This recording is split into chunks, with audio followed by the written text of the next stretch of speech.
A century ago, Cecil Rhodes's pioneer column marched north into the cool and fertile valleys of Mashonaland. The colony that bore his name was founded on a wholesale land grab by British settlers. It went on for more than 50 years, and the independent nation of Zimbabwe is still wrestling with its consequences.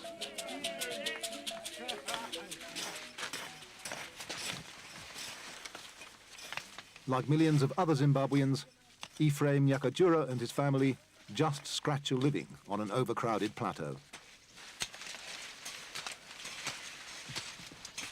The soil is thin and sandy here, but Ephraim remembers the valley where he grew up. Rich land, well watered with space to spare, and the day in 1944 when British soldiers came to take it.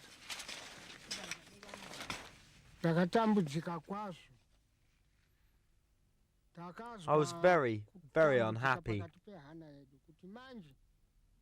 In my heart, I felt it was the end of the world. I was born on that land, and where I was sent, I felt like a slave or a foreigner from another country. We didn't even know where we were going. So that's how we felt. We really suffered.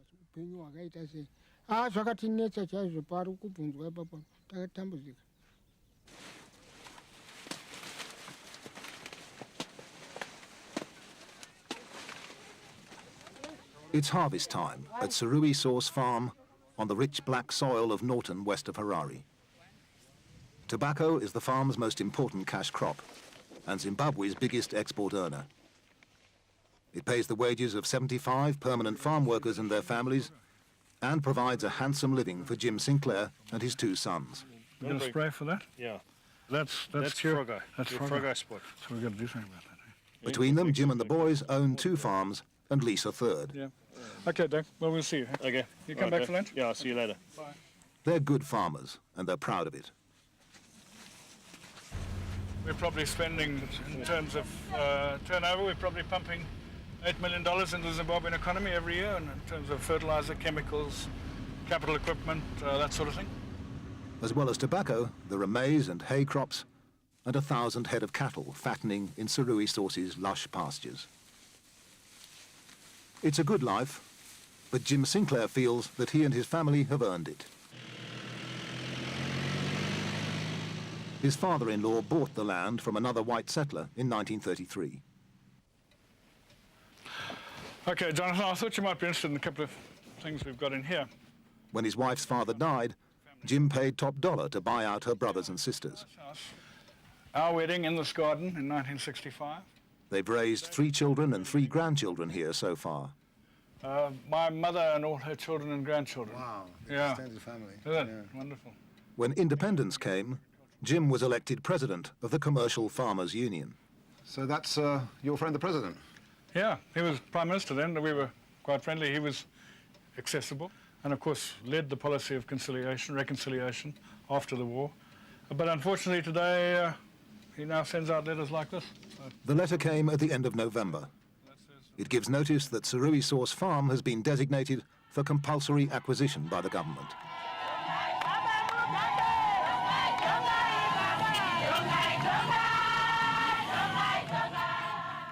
Robert Mugabe is no longer Prime Minister. He's the all-powerful president of what is in fact, if not in name, a one-party state.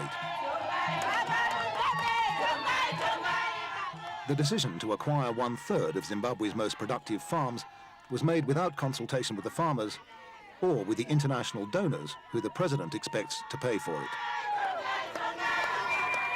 According to Zimbabwean law, the farmers are entitled to full compensation. But even Robert Mugabe admits that without foreign aid, the money to buy the land just isn't there. If necessary, he said, he'll take it anyway, and the British can pay the bills.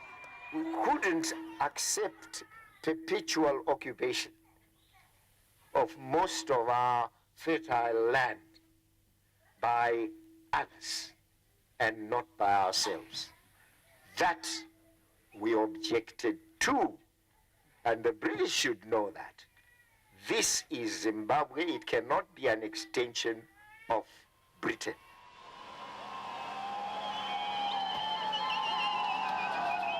The implication that the white farmers are not Zimbabweans, but others, goes down well with the ruling party elite. It's not so welcome to Jim Sinclair. Well, I don't know what he means by others. If he means I'm others, then I'd be interested to know what I am. I'm a Zimbabwean, born and bred. I was born here, lived here all my life, made a commitment to this country.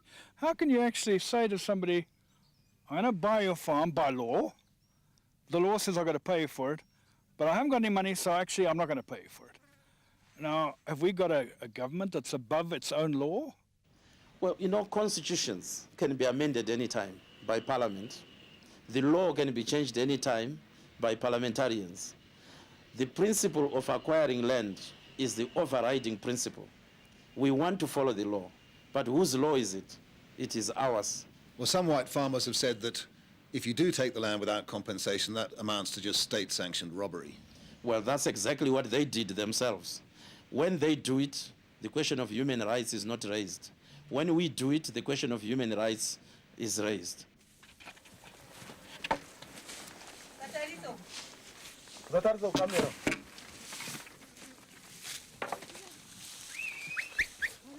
Bordering Jim Sinclair's land at Norton is the communal area of Mondoro, home to around 70,000 people and half as many cows.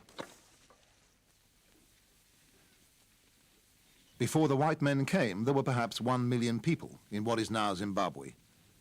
Now there are 12 million, and the numbers keep growing.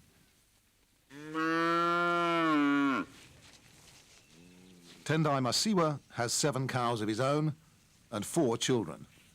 He's one of 12 children himself. His father Langton was allocated his fields 40 years ago. Now they've been subdivided between his 6 sons. After decades of use, Tendai's little maize field is not much more fertile than a sandpit.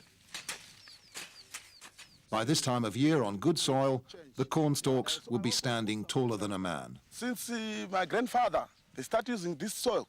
Otherwise, it's 40 years ago, 50 years ago.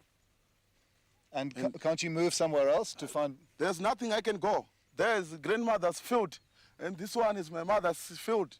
So there's nothing I can go. It's only this area. As far as Tendai is concerned, the answer's simple. The government should let him move his family onto the white-owned farms next door. In fact, he's fully expecting to do just that before the next planting season starts in August. After all, as his father Langton says, land was what the War of Independence was all about. All riches come from the soil. They wanted soil. That was the first question. And they still want soil? They still want it. And they still haven't got it? They still haven't got it. Okay. Since independence. So if there are all kinds of problems and delays and you don't get that land by August, what do you think people here are going to do? If it is that, otherwise we can organize it. We young generation and go to those farmers and starting squattering there. Like most Chona peasants, Tendai Masiwa is a loyal member of Robert Mugabe's ZANU-PF party. Such a public threat must have had the party's tacit approval. And certainly it strengthens the government's hand. Either the government does it, or else the peasants will do it. And when they do it on their own, having taken the law into their hands, anything could happen. It could create a lot of violence. I mean, surely they're right when they say that it is not politically acceptable to continue to have 4,500 mostly white commercial farmers owning more than 50% of Zimbabwe when you've got 9 million or 12 million on the poverty line. To start with, yes, sure, there's injustice. I don't deny that. There's also, and that's why I support the need for a properly structured, organised, funded land resettlement and reform program, agrarian reform. Nobody's opposed to that. It's in the interest of the country.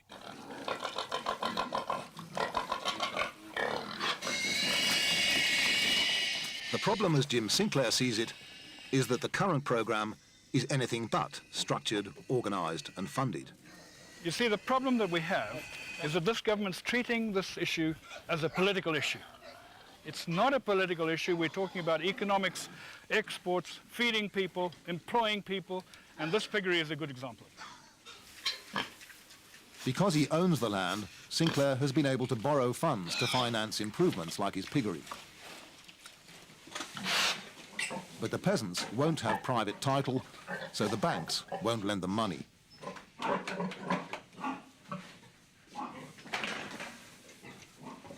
The World Bank, the IMF and major donors like the European Union are just as concerned as Jim Sinclair.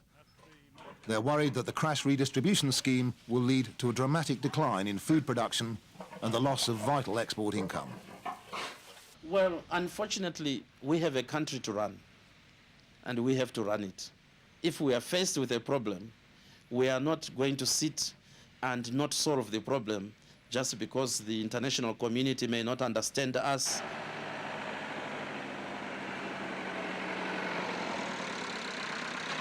There's another group of people who don't understand. The 120,000 people who are employed on the threatened farms. The displaced Shona were reluctant to work on their own land for the white man's wages. So most of Zimbabwe's farm labourers came from Malawi and Mozambique 30 or 40 years ago. They're far from well paid, but Jim Sinclair's workers have a house, a maize plot, a living wage, and nowhere else to go. And these days, even young, well-educated Zimbabweans like Gift, the foreman of the piggery, have been forced to leave the towns and find work on the commercial farms. Has anybody come and told you what's going to happen to you? No, no so far. The government is just silent so far. So, if this goes ahead, you lose your house. Certainly I'm going to. You lose your income. Yes. What would happen to you if you went to Harare? Well, I'm going to struggle then. That's what it means.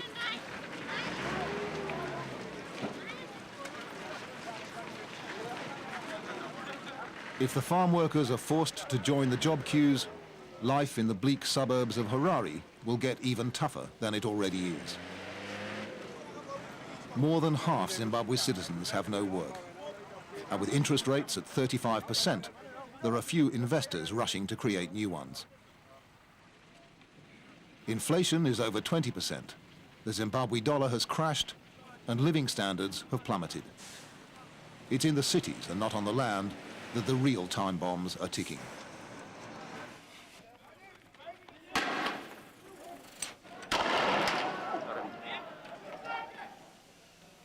There's already been one explosion. For 3 days in January, rioters stormed through Harare and its suburbs, looting and burning. The police lost control of the streets and shopping malls.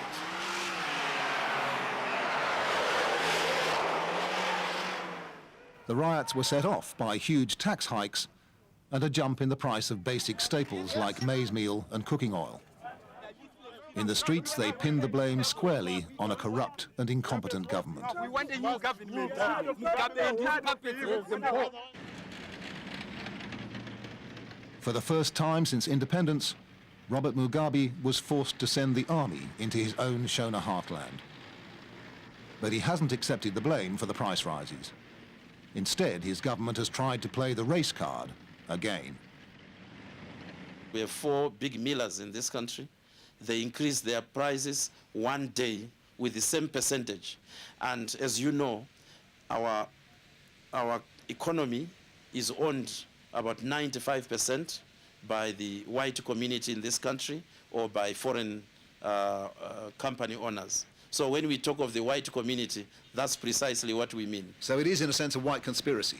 The white farmers and some of the white producers or businessmen will be very happy that we are in a fix.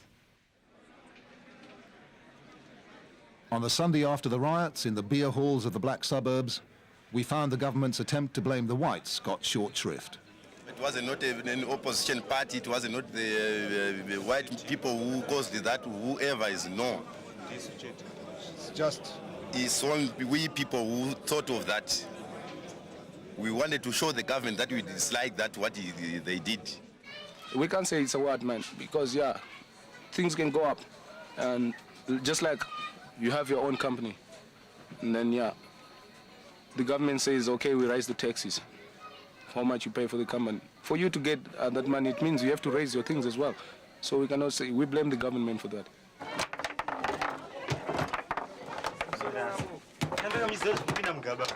City people realize that without the approval and investment of the rich white world, they're doomed to a life of joblessness and poverty.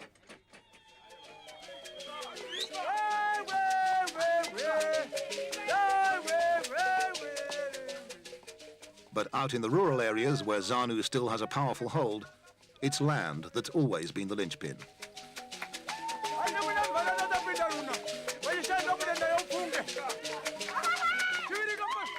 They've been patient here a long time, but times are hard and a desperate government is looking for a scapegoat.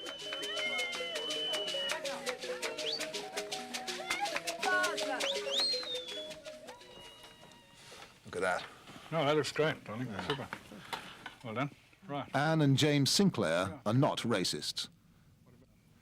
Mr. Mugabe says you should all go home. Got anywhere to go. This is home. Yeah. It's the only home I've ever known. Yeah. I don't know any other. I've got a Zimbabwean passport. That's the only passport I can get, and that's it.